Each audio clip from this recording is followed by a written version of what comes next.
Startuprad.io, your podcast and YouTube blog covering the German startup scene with news, interviews, and live events. Hey guys, welcome back to part 2 of This Month in German, Swiss and Austrian Startups 2025. This goes live on September 4th. 2025, and in between the recording, which for some of you may have been 3 days in between, for Chris and me just 3 minutes, we established that Chris had a clown for breakfast. he is super fun today. Welcome back to part 2 of our Startup News Wrap Up. In this segment, we're driving into the movers shaping Europe's innovation landscape, from new venture capital funds and leadership shakeups to deep tech breakthroughs, green tech milestones, and latest fintech plays. Whether you're raising money, tracking cutting-edge tech, or following the biggest shifts in the DACH startup scene, we got you covered.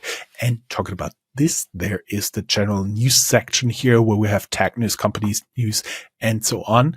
Right now, we will focus on VC news, new funds, in case simply if you're looking for money. Smart Infrastructure Ventures launches 30 million euros SI Ventures 2 to back early stage German startups, and especially focused on smart infrastructure. Sebastian Borick joins HTGF, High Tech Gründerfonds, which was at the time I was interviewing the former CEO, Alex von Frankenberg, I think 2020. End of 2020, they've been the most active seed investor in Europe. As I said, Sebastian Borick joins HTGF as co-managing director, completing the new leadership trio Reports VC magazine. And then I already hand it over to Chris. Yeah, and I get to look a bit more into the deep tech news of our program. First up is a team from Freiburg in the very southwest of Germany, where a team of wouldn't you want to say down and to the left? down in the left. They are building what they claim is Germany's first brain-inspired AI chip, but also ran into the fact that they must test it abroad. To be a bit more specific, they are developing neuromorphic brain chips for ultra-low power AI. And there are regulatory constraints, so prototype testing is only allowed outside of Germany. The contract cited in coverage at Business Insider points to rising European demand for deep tech compute alternatives. Vienna in Austria is the home of QT Labs, which is reporting a milestone, communicating with a NASA spacecraft around 265 million kilometers away. And so QT Labs is showcasing long-range, high-fidelity space communications grounded in quantum-adjacent expertise. That's also me. I also have quantum adjacent expertise. And the feed underscores Austria's rising deep tech profile and potential, dual use applications in secure comms and space infrastructure. Moving on to green tech news, where you can keep in mind the 825 million euros for Orange Bet that we talked about in our top news section in the first part of our episodes. But moving on, Salzstrom and Burgenland Energie launch a sustainable salt-based storage offensive. So Burgenland is a state of Austria, and they aim at scaling this sustainable salt-based electricity storage project, aiming at providing long-duration recyclable energy storage as Austria specifically accelerates renewable grid integration. Biotech news. Moving on from the green tech news already, CureVac, GlaxoSmithKline, and Pfizer-BioNTech resolve mRNA patent dispute. News agency Reuters confirmed that these three companies settled their long-standing mRNA patent dispute that CureVac and partner GSK settled it with Pfizer-BioNTech. The agreement ends years of litigation over the COVID-19 vaccines intellectual property, and the settlement clears the legal overhang for all parties, allowing BioNTech to double down on oncology pipelines now. An area of research that is also very much in flux since the US announced that they probably might retract from mRNA based research and development with like huge implications. Thanks to RFK Jr. We should also keep in mind that we had in the last news that CureVac agreed to be bought by BioNTech. So this news that the litigation is stopped shouldn't surprise anyone here. Chris, taking over from you for the fintech news. Bitpanda more than doubles 2024 revenues to 993 million euros with an EBITDA margin of more than 30%. BTC Echo reported Bitpanda achieved this revenue more than 2 times year on year with an EBITDA margin of more than 30% and 7+ million users, underpinning a broader EU expansion. Strategic partners include Deutsche Bank, LBBW, a German formerly state-owned bank, Raiffeisen, and 26. No new numbers beyond our earlier blog. German fintech Bling acquires startup FinStep to expand youth banking. Starting up, reported Berlin-based Bling has acquired FinStep, a fintech focused on family and youth-oriented finance solutions. The acquisition strengthens Berlin's position as Gen Z financial services center, adding complementary savings and pocket money features to its platform. Terms of the deal were not disclosed. Guys, we will be back after a short break talking about Europe's deep tech frontier, from brain-inspired chips in Dresden to AI coaches in Berlin, plus the rise of AI search analytics startups.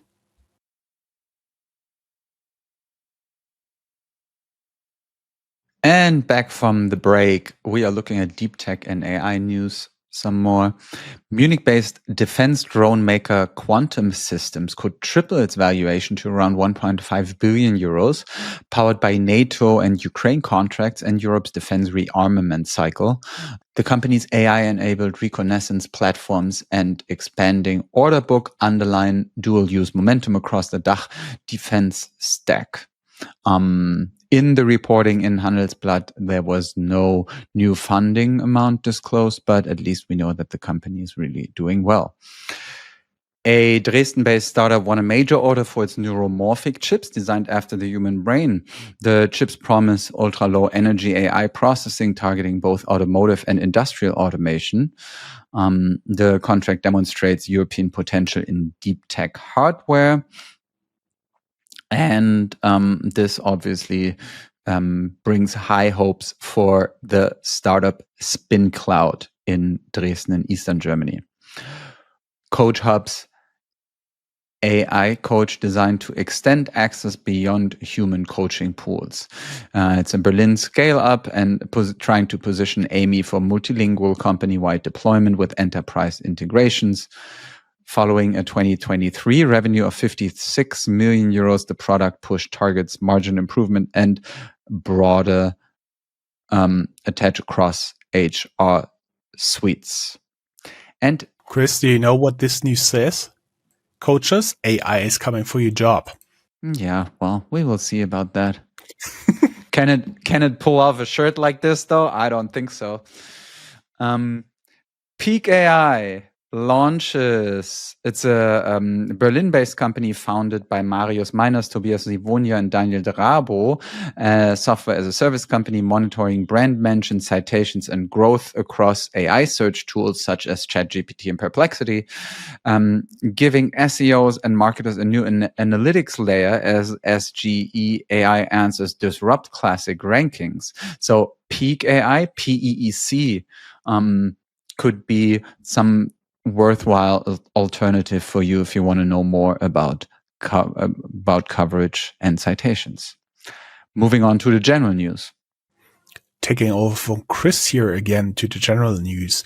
Uber consolidates position in Germany's ride-hailing market. FAZ reported that Uber is finally establishing itself in Germany after years of regulatory battles and resistance from taxi associations. With legal framework clarified and consumer demand shifting, Uber now competes directly in major German cities.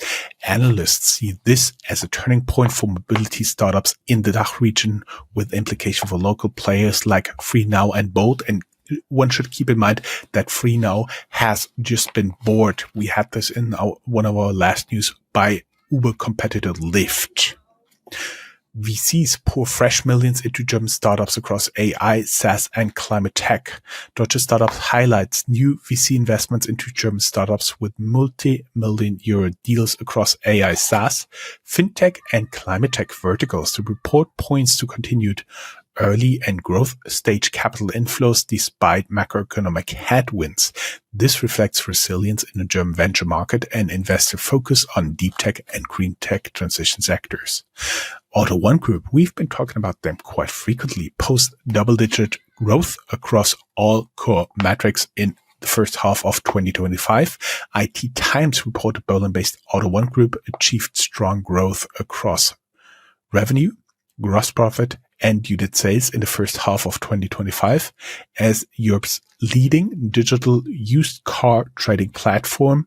Auto One credits its margin expansion to Auto Hero, their retail part, their retail growth, and supply chain efficiency. Investors view this as a validation of the post-IPO turnaround strategy. Doctlib, it's an app in Germany where you can book doctor's appointment. They face government scrutiny over market power and data practices. They came under review by federal ministries in Germany regarding market dominance and data protection concerns. Regulators are examining the platform's role between patients, practices, and insurance. No remedies or penalties were announced at this stage. Rewe, a retail giant here in Germany, I would say something like Whole Foods. Would you agree, Chris? Yes. Yeah. Rolls out the startup launch nationwide to fast-track shelf access for early-stage brands, reports Horizon. Storebox launches parcel service alternative to Post, the German DHL, GLS, and DPD.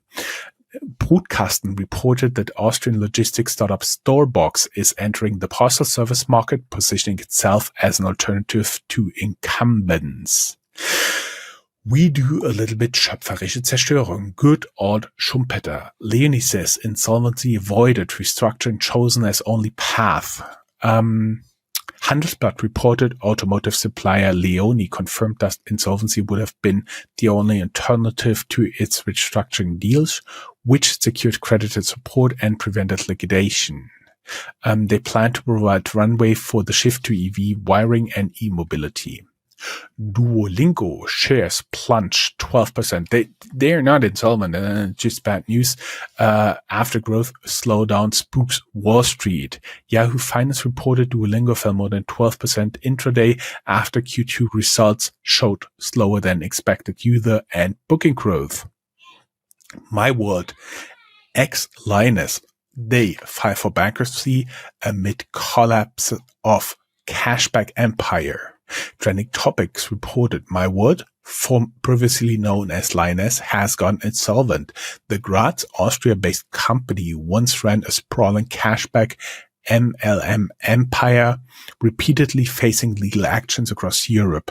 Bankruptcy underscores the systemic risk in unregulated referral schemes and marks the end of one of Austria's most controversial scale-ups. Idagio enters insolvency.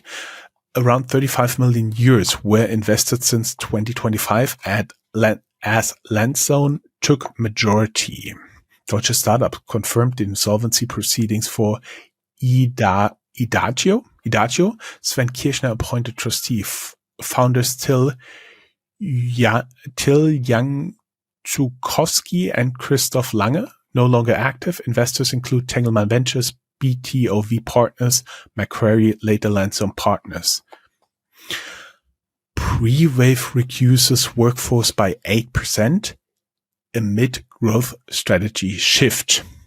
Broadcasting revealed that Vienna-based Pre-Wave, a supply chain risk intelligence scale-up, is cutting 8% of its workforce. The company cited strategic realignment and efficiency gains as reason. Despite layoffs, Pre-Wave continues to expand its AI-driven platform to monitor ESG and supply chain disruptions. And Chris, you are always the person who ends on a high note, right? I'm very much ending on a high note, but also I would like to add a bit more depth to Leonie, where you said the wiring company that avoided insolvency, because that is actually a fascinating company because they are not necessarily a startup. Do you know when they opened up their first shop, as in like repair shop, their first Werkstatt? Nope. And they're in Nuremberg take a guess, the year. 1980? 1569. Yes, but as we always said in the general news, that their repair shop there more or less aligned with what we were doing here. Yes. So, and they have 100,000 people working for them. And so it's really, and it's actually considered to be a crucial company in Germany because they have such a, or at least had such a unique position in terms of the wiring for cars, which nowadays has gotten so much more important with there being so many computers and processors in every car. And of course, a lot of the startups rely on this because they are bringing the tech to the cars. Yes. So, successful fundraisings, the high notes that you talked about. Keep in mind, this is, as always, a small section. The news here and the total value of the company always show how resilient the startup scene actually is. This time we included selected fundraisings above 10 million euros, Swiss francs, or US dollars. And let me rattle through some of them. Berlin's Talon One raises $114.7 million to expand incentive automation platform, software as a service platform for promotion and loyalty program management. The scale-up plans to use that for international expansion. Oculus amended its BlackRock loan facility, raising potential access to 100 million Swiss francs, that is around 106 million euros, to accelerate therapies for ophthalmic and neuro-ophthalmic diseases. This capital extends the runway for late-stage clinical programs and positions Oculus to push pivotal trials and helps them to preserve equity because it's non-dilutive capital. Munich-based Nuclidium raises 84 million euros in a Series B round to advance their radiopharmaceutical pipeline. The funding is going to drive clinical trials for cancer diagnostics and therapies. Another step forward for Germany's health tech for Germany as a health tech country. Then Q.ant has a 62 million euro Series A to industrialize photonic computing and quantum sensing. It's a Stuttgart-based company, my old hometown, and it's a spin-out, part of Trumpf Group, planning to expand production and engineering while targeting energy-efficient AI acceleration and navigation-grade sensors. Also Stuttgart-based is the Maker Site, a company that secured 60 million euros in the Series B funding as well. They offer AI-driven product lifecycle management, PLN, focused on sustainability and compliance. Buena closed a $58 million Series A to expand their AI-driven local services marketplace across Europe. They want to scale the product and go to market to capture fragmented high-frequency categories. PlanCraft, a German construction software as a service startup, raised 38 million euros in a Series B financing. The company provides digital workflow solutions for contractors and small and medium-sized enterprise builders, tackling inefficiencies in project and compliance management. Zurich-based biotech Mabilon AG announced a 30 million Swiss franc funding round to expand its antibody immunotherapy platform. The company develops next-generation treatments for autoimmune and inflammatory diseases. And Kandi Solar secures $24 million from existing backers, including a $20 million convertible and a $4 million mezzanine top-up. The company's active portfolio expanded by 60 plus megawatt in the past 12 months, reaching now 132 megawatt contracted capacity across 22 Indian states and 8 South African provinces. Berlin-based Motor AI raised $20 million to enhance its autonomous driving software stack. The startup develops explainable AI systems for vehicle decision-making, addressing regulatory and safety hurdles in Europe's autonomous driving race. We talked a bit about that topic already. Munich-based Certivity closed a 13.3 million euro Series A round to grow its regulatory compliance platform. It's the software as a service helps enterprises manage complex EU regulations, which is all EU regulations in automotive and industrial sectors. Backers include prominent European VCs. Tanso from Munich raised 12 million euros in a Series A led by Capnamic and UVC partners. They are building accounting software to help SMEs comply with EU CSRD rules. Austrian XR company HoloLight raised 10 million euros to accelerate development of its immersive streaming platform for enterprises. Their platform enables complex 3D visualizations in AR and VR environments, targeting engineering and design-heavy industries. And Vienna-based Zero Third secured a $10 million investment to scale its quantum computing solutions. Zero Third is a company that focuses on hardware, software, co-design for industrial applications. Funding here will accelerate lab-to-market transition and help Zero Third to gain a better position within Europe's deep tech ecosystem. M&As. Next, one of our former guests, of course, we linked the interview down here in the show notes, acquires Hamburg-based Arcadis to expand ID verification platform.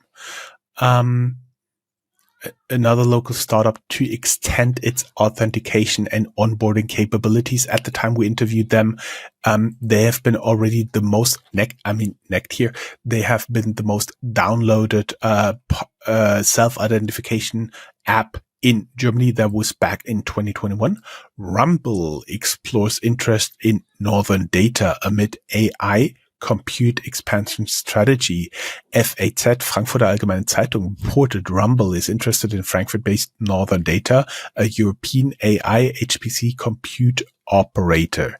Any transaction could give Rumble closer control over GPU infrastructure for AI and video workloads, highlighting the strategic value of European compute capacity.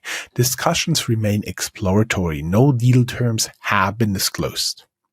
US material startup Lighten to acquire Northvolt's remaining assets. You remember, guys, they have been pretty big from Scandinavia and then want to build up a big factory in northern Germany. We talked about like the little village that was the last one that had to approve all of that, and then it unfortunately went under. So now we are in the story, and Silicon Canals reported Lighten's plans to acquire all remaining assets of Northvolt following the Swedish battery maker's insolvency. The deal would transfer manufacturing and IP assets to Lighten's Lilium Sulfur and Advanced Materials roadmap, preserving parts of Europe's battery supply chain footprint under new ownership. Frank Thielen, one of the investors in the first round of investors of Germany's Shark Tank called Lion's Den at the time, Handelsblatt revealed that VC Frank Thielen sold Scanbot SDK, a German document scanning software provider, to Canadian firm Apprise. Financial terms were undisclosed, but the deals reflect consolidation in the enterprise document tech space. For Thielen, this marks another notable exit for his portfolio. DWP Bank, basically security service bank, buys Lemon Markets, closing targeted autumn 2025. BaFin approval pending. Deal Monitor confirms DWP Bank will acquire Lemon Markets and keep it as a standalone unit post-close. IT Finanzmagazin adds that closing is slated for autumn 2025, subject to BaFin and customary approvals. The aim is to add digital non-brokerage platform to DWP Bank's infrastructure. And Chris, you are the person who is closing this long recording. I think in total we're now at almost an hour of recording time, and you will end it with some awesome useless knowledge, right? Yes, our useless knowledge today is not necessarily connected to the DACH startup scene, but it's about a very dedicated person nonetheless. Her name is Debbie Endicott. She lives in Lenoir, North Carolina, and in 1990, she was in a diner in Las Vegas. The diner was Coca-Cola themed, so red and white everywhere. And Endicott must have thought, that's what I want at home. So she started collecting Coca-Cola memorabilia and did so for 3 decades until in 2020, she got the Guinness Book of Records title for the collection with the most Coca-Cola memorabilia in the world, because she had 2,028 items based on Coca-Cola in her collection. Then someone else took over the record. Apparently it's very sought after. She got her record back. Someone else took over, but now I'm happy to report Debbie has the record again and has been newly certified as the person in the world with the biggest collection of Coca-Cola memorabilia, with now an individual number of items, 5,623. Congrats. Definitely awesome to close those record news with with such a dedicated person. Chris, it was a pleasure talking to you. Yes, I won't finish this. Also, her favorite type of Coke is Diet Coke, she said. Oh, okay. Mine would be the vanilla Coke. Yeah, and she said Diet Coke, but I also like cherry. So fine.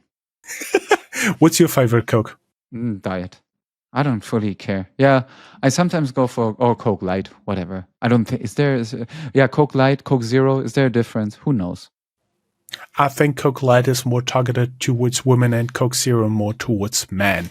Guys, we do have also a lot of stay ahead of the curve, including Defense Tech 2025 report. Women now hold almost 20% of top venture capital roles globally. And Tony's Box unveils Tony Box 2 and much, much more. We will be back, Chris and I, with the startup news to be published on October 2nd. And guys, keep in mind, October 3rd is German's Unity Day. So we all do have a public holiday there. Chris, as always, a pleasure talking to you. Yes, same. Goodbye. Tschüss. Goodbye. Bye, guys.